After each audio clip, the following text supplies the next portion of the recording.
کاشکې م د ګټې څوک لري د دومره احتیاجي به م نه وه تېره کړې. دا سخت ژمی راباندې راغی د لرګیو په کوټه کې اوبه راباندې راځي، کوټه څکېږي، دومره کوي کوټه د هغې کې اوبه څکک کوي، په ډنډونو کې ناست اوسېږو. ډېر بچي مې م جاړي، خپله م جاړمه چې یا الله دا ستا رضا ده نو موږ به څه شی وکړو.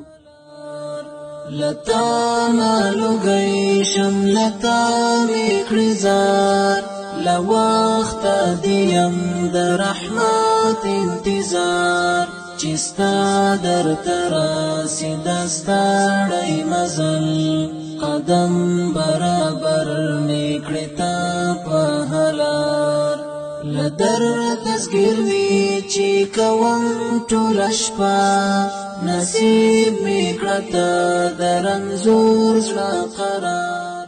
بسم الله الرحمن الرحیم.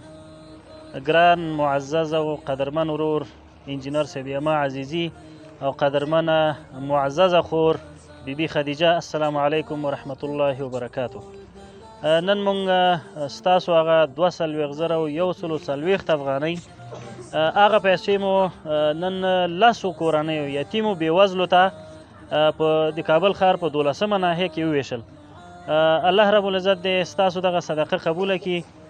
قدرمنې خور نه ډېره مننه کوو چې همیشه د بېوزلو فقیرو یتیمانو لاسنیوی کړی دی. الله تعالی دې د دوی او ترڅنګ انجینر صاحب عزیزي دنیا او آخرت ورته ګل و ګلزار وګرځوي. موږ ډېر منندوی یو. موږ د افغانستان د ټولو بېوزلو یتیمو فقیرو په نمایندګۍ باندې تاسو ته دعا کوو، تاسو نه په کراتو و مراتو مننه کوو. الله تعالی دې ستاسو دنیا هم ښایسته کړي او آخرت هم. ورونه دغه زه کونډه یم او 5 یتیمان مې دي، یو مې زوی ده او 4 مې لورګانې دي.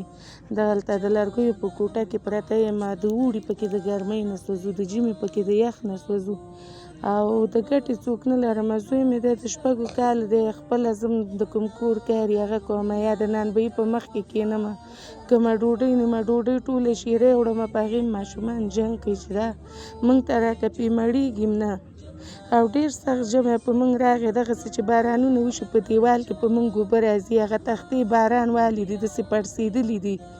نو د ګټې هېڅ څوک هم نه لرم. زما غږ هر څوک اوري موږ سره د کومک وکړي تر څو دغه یتیمان الله تعالی نیک صالح نیک عمله موږ ته غټ کړي. نو دا موږ دپاره غټه خبره ده. ژمی دا دی را روان دی، ولاکه نه به بخارۍ لرو، نه به کومه داسې صحیح بړستن لرو، ایله د خلکو زاړه دي، ماشومان پکې پټو لوڅ که دغه د خوراک دپاره موږ چې شی نه لرو. همدا وایم 2 میاشتې شو چې موږ غوړي په دیګي کې نه دي اچولي چې دا په څو دي او په څو نه دي. چا چې دا کومک کړی دی موږ سره، الله تعالی د دنیا او آخرت ښایسته کړي. د تاسو سره یو ځای چې موږ سره دغه کومک وکړو، موږ به دا په ډېرو ډېرو شیونو بدلوو. او چې زموږ غږ څوک اوري موږ سره د میاشت په میاشت کومک وکړي چې تر څو موږ دغې احتیاجۍ نه وځو چې دا د نانبهي په مخ کې کښېنو، هغه هم ډوډۍ نه ټولېږي، یا یوه یا 2 ټولې شي چې ویسو ماشومان پرې جنګ کوي، یو قبر ته رسېږي، په هغې هم جنګونه وي.